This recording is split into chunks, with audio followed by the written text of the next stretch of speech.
Right now I've got my ND filter on. I don't know if you guys noticed, there's a lot of blur around. That's basically because I'm using a fast prime lens. So today I'm going to be talking about ND filters, but before that I'm going to take off the ND filter and show you guys what it looks like without the ND filter on. And then I'm going to show you guys one more setting, but let's take it off and see right now. Okay, so I've taken off the ND filter right now, and I know you guys can see right now that it's really washed out, and nobody wants to, watch a video that looks like this. So I'm gonna show you guys one more setting without the ND filter. Okay, right now I've got the settings at 5.6 for the aperture, so I had to increase it so I get to lose the blur, the bokeh effect. You get to lose that if you want to use the camera, the fast prime lens without the ND filter. So it's not advisable if you're looking for, that nice cinematic effect of the blur. If you want to use that, then you definitely need an ND filter. But let's get back to my studio. So I'm now back in my studio and I've got my ND filter with me, and this is a variable ND filter, and that just means that you can switch between, the levels of darkness that it can go between. So different stops, so there's different kinds of ND filters out there, with different kinds of stops on them. So this one goes, it gets pretty dark. It's the reason why I got it, because I do a lot of, outdoor shooting. If you do any kind of outdoor shooting, then you want to get an ND filter.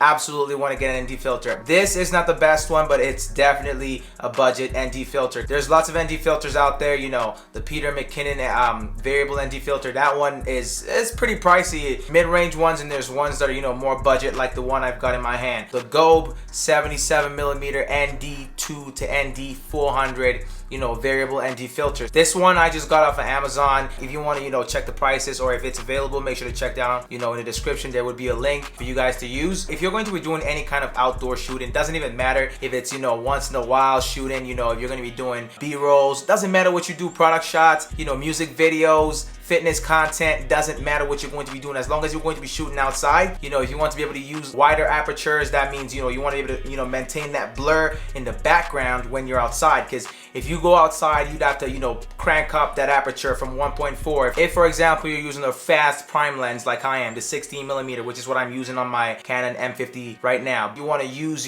that low aperture, you want to reduce it, and you also want to use slow shutter speed so you can capture that nice bokeh and have beautiful images or videos from outside. Then you'd want to get an ND filter. This one isn't really designed for wide angled lenses like the 16mm, which I've got on my camera right now. So this ND filter was not particularly designed for it, or it's not even great for it, because that's the thing with most of these budget ND filters, is they would give you that vignette, so that they give you dark edges if you crank them too high. So some of these ND filters also have like a stopping mechanism that help you determine if you're going past the maximum and the minimum points, or the stops on the ND filter, which you shouldn't be going past or below. So on this one there's no stop, which is another reason why it is a budget ND filter. This ND filter costed only about $85 Canadian when I purchased it. There's way better out there. I'm not gonna lie about it. This is not a comparison video or a review video. I'm just trying to let you know that if you're going to be shooting outdoors with the Canon EOS M50 camera, then you definitely need an ND filter, and that means that goes for any camera for that matter. It doesn't matter what kind of camera it is. As long as you're shooting outside, you're going to need an ND filter. I'm going to be getting the Peter McKinnon variable ND filter pretty soon. Once I get it, then I'll let you guys know how it is in comparison to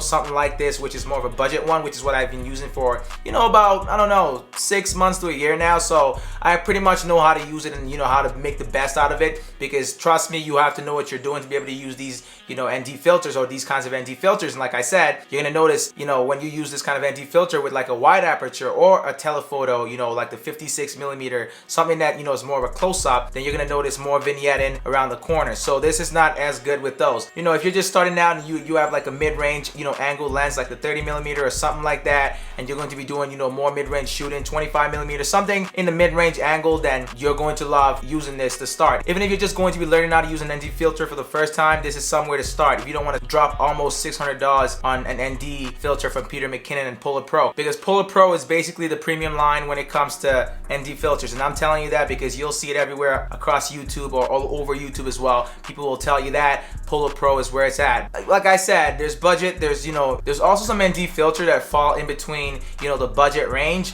and the premium range like the Polo Pro. So the budget range like the Gobe. There's also another common brand called K&F Concept. They make something similar to the Gobe. It works in pretty much similar ways. I had it first before I had this one, but I returned it. This thing is pretty much small, and when you want to buy, an ND filter and you see the price for something from the Polo Pro, it's really discouraging, to put that much on. That's almost the price of a camera to buy just something this small. Look at that. Think of ND filters like glasses. It acts like glasses when you put them on over your camera, so that way, you can use your camera the way you would use it outside. Because if you bring it outside, everything's gonna be washed out. It's just gonna be washed out if you don't, increase your f-stop. And once you increase your f-stop, everything goes in focus, and it's just a basic video. The blur is gone, the bokeh, all that good stuff is gone. You can't utilize the low light, ability and the slower shutter speed without one of these. Okay, so there are basically different levels to this. Like I said, the affordable budget Gobe and also the K&F Concept. There's also the mid-range one. I call them mid-range because the price is also in between, and they do better than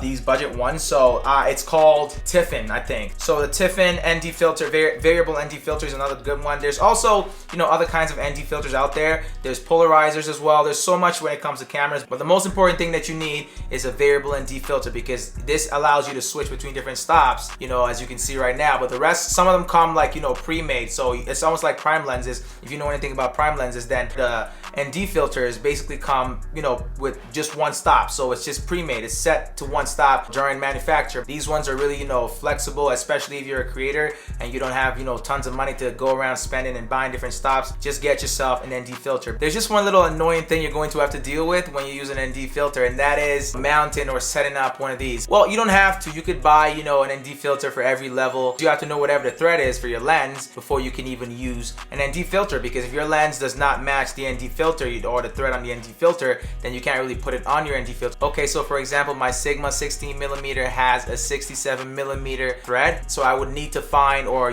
buy a 67mm ND filter to use it directly with the lens. You can always get one of these little things right here. They're called stepper rings. They go from different thread rings up and down. So I usually would just advise getting the full set. There's like 22 or 23 pieces in that set for stepping up and stepping down. So that way you only need to get one ND filter, and then you could just step your way up or down between different thread levels. This is, I don't know, it costed about 30 Canadian dollars, which to be honest isn't a lot, but it's an annoying little piece of tech, like I said initially, because you don't want to tighten these things, because you're gonna have a really bad day, or when you go out to shoot next time, because these things can get really stuck and annoying to take apart. So trust me when I say, don't tighten them. Just keep them kind of loose when you use them. That's all. If you do decide to get an ND filter and some stepper rings to go alongside with the ND filter, it should come up to about $120. That's not an exact math, but it's somewhere around there is what I'm kind of thinking, which to be honest is not a lot, to give you that ability to shoot really nice videos outside. But like I said, this is not the premium line. Think of it more of